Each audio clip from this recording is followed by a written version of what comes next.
What's up, guys? Frugal BC, and I've got some big news.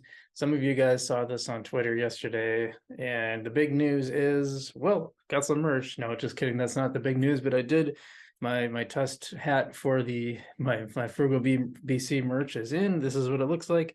You can find this or like the beanie and all that stuff down below in the description if you want to check that out. But otherwise, we're going to get right into this video. So here's what I'm doing. I've basically closed out all my DeFi positions. That's probably the way I want to put it.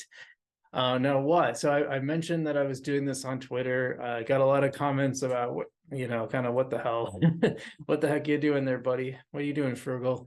Well, there's a method to my madness. So this is the video where I explain why I'm doing this. So I was asking myself the other day, how do I really know whether or not I'm actually making returns on my DeFi? Now, I've had a few different methods to try to track this, but the main issue is it's really hard to account for the loss that you generate when the underlying token loses value. Now you have two tokens, and this is what makes it challenging, is you have two tokens, so one could go up, one could go down, and it just makes calculating your gains really, really hard. So I thought, well, how can I do this? And my theory was, and I've noticed this on some like AlgoStake, where you just have a single token, or even when I was on Yieldly and I was staking board, I noticed that the underlying token could drop so much that even though you're gaining this super great APR, like 100% or 200%, you still lose money because it's 200% of a coin that's lost like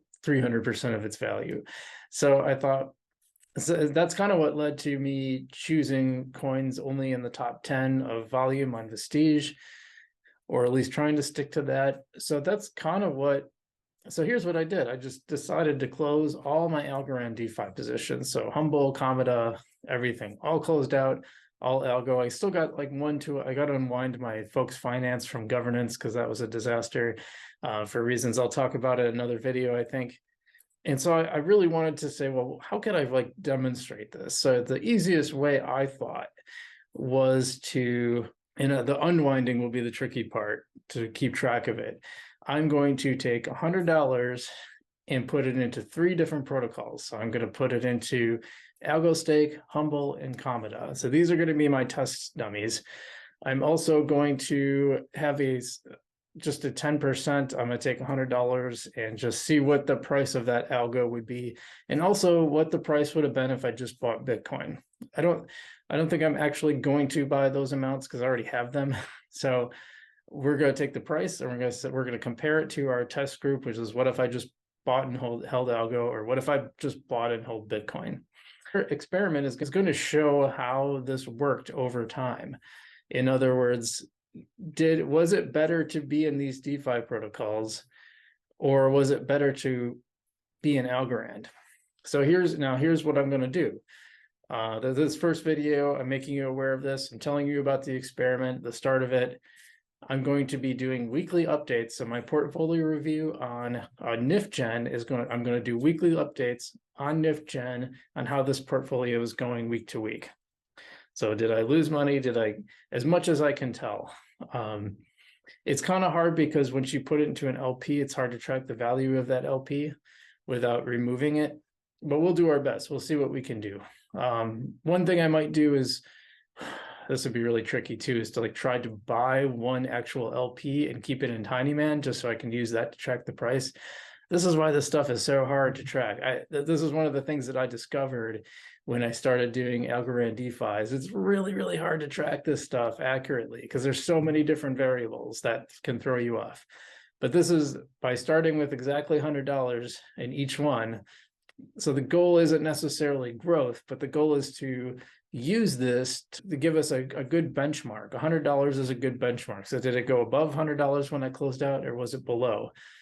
And we're going to track that over the year. So now if you don't want to be on NifGen, first off, I got to talk about NifGen, because if you want to track this really closely and see week to week, you're going to have to be a subscriber on NifGen. I have a link down in my description. Now, if you sign up to that link, I don't think this has changed. You have to refresh twice. So you'll go to the link, hit the refresh button, wait 5 seconds, hit the refresh button again, and then sign up, and it will work. You will be you'll subscribe to both me and to everyone else, all the other Algorand creators for like $9, or you can do just me for $5. But I think the $9 one's a better deal because you just get everybody's video. I'm going to be doing one that my experiment once a week, but you'll get stuff from C-Will, from JT, from Adam Bergman, Algo HQ maybe. I think IRL is on board. A bunch of the Algo folks are on board. Now, my point here isn't necessarily that Algorand's DeFi versus other DeFi. I assume, I very much suspect that this would be the same with any kind of secondary coin that's on a chain. So, you know, at Atom, it might be like the Osmosis coin, HBAR. I don't even know the extra coins on HBAR actually. That's probably something I'd explore. But my point is, like, from what I've noticed, these coins are much more volatile than the underlying coins. So Algorand is not as volatile as I'm just throwing these out of a hat, like Cometa or DeFi or you know, any Cosmic Gold, you know, just disappeared basically overnight.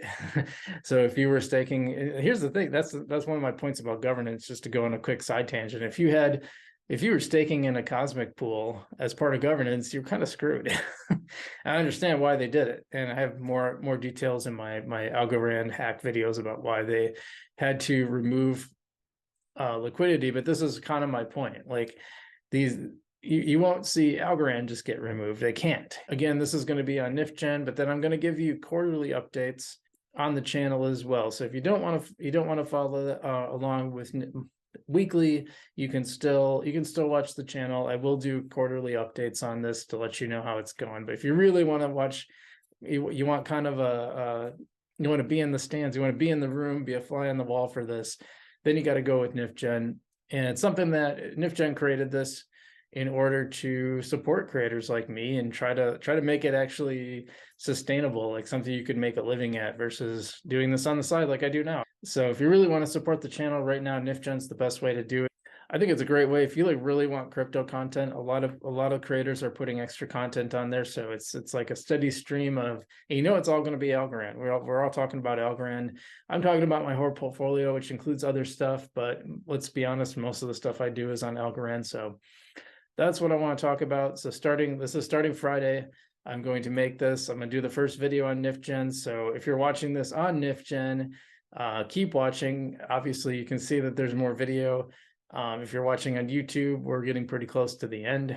I want to talk about some of the rules I have set up, because I wanted to be very systematic about this. One of them is I'm going to leave, when I start a protocol, I'm going to leave it in until the day it's over. So as soon as it's over, then I'm going to restake into something else. I guess I'll start with farming when available. And if there's no farming available, I'll do staking. But staking, well, it's going to be staking on AlgoStake because I don't think they have farming. But Humble and Cometa, I've already identified 2 pools. So my plan is to stick with LPs, because I think my hypothesis is that those are kind of the problem. Since you have exposure to 2 coins, you have 2 chances to like completely lose your shirt. That's my hypothesis, but I don't know. We'll see. That's what the experiment is for. So we're going to stick with pools, obviously AlgoStake. And AlgoStake, that happened to me too. I was staking AlgoStake, and when I closed it, which I just did, I was way down. So we'll see. And then the other rule is that the ASA that I choose, I'm going to choose the highest one on Vestige, preferably in the top 10, because that's ordinarily what I would do. And I know that there are 2 available right now. One is DeFi on Humble. There's a DeFi algo pair, and then there's a Meta algo pair on Cometa. So those are the 2 I'm going to do. Meta is actually a little ways down. DeFi is number 1. So right now, kind of makes sense. I bet a lot of people went to DeFi. So with the whole my algo hacks. So DeFi flying high right now. Meta is down a little bit. I think it's like in the 3rd page. So it's down a little bit, but it's the highest possible. And AlgoStake is on the top 10. So I'm going to do AlgoStake again, even though that's where I lost some money on there. And like I said, as a control, we're going to look at what would have happened if I just bought 100 algo and 100. So we're going to keep track of the price, and we just multiply by $100, and that will give us our starting coins, which we can then multiply by whatever the price is later. And let's see, and same with Bitcoin. So we're just going to compare those 2 and see how they did over time. which I also think is an interesting experiment in itself. Either way, that's it for this part of the video. Again, if you're watching this on NifGen, you're seeing me actually set these up, so good for you. Otherwise, if you're watching on YouTube, thanks so much. I'd love it if you guys hit the like and subscribe button if you haven't already. And as well, I got the merchandise. This is the Frugal BC hat, so is that showing up good? It's kind of minty. I would have liked to put it a little bit lower, but I didn't have that option. But I don't know. I think it turned out pretty well. I might play around with it and see if I can get it to be a little lower. I thought it'd be cool if it was like just right here, kind of, but it seems to be a good quality hat. I mean, it's a hat, it's a trucker hat. So, and we have other stuff with the logo on it too, as well as stickers and beanies and some t-shirts and all that good stuff. So kind of going with the minty theme. Minty is kind of my theme for the channel, as is my background here, kind of a minty green, depending on the light. But anyway, thanks so much guys for watching. I hope you follow along on this experiment. Like I said, if you want the blow by blow, NifGen's going to be your best opportunity, and I'm trying to get more people over there. So come on board. Like I said, you'll get my content, you'll get everyone's content as well. I've got some affiliate links down below if you want to check out some of that stuff, like Lofty. Definitely going to be doing a video on Lofty soon. And otherwise, that's it. Hope you guys are doing well out there. Stay safe. And as always, I'm Frugal BC, and I will see you in the future.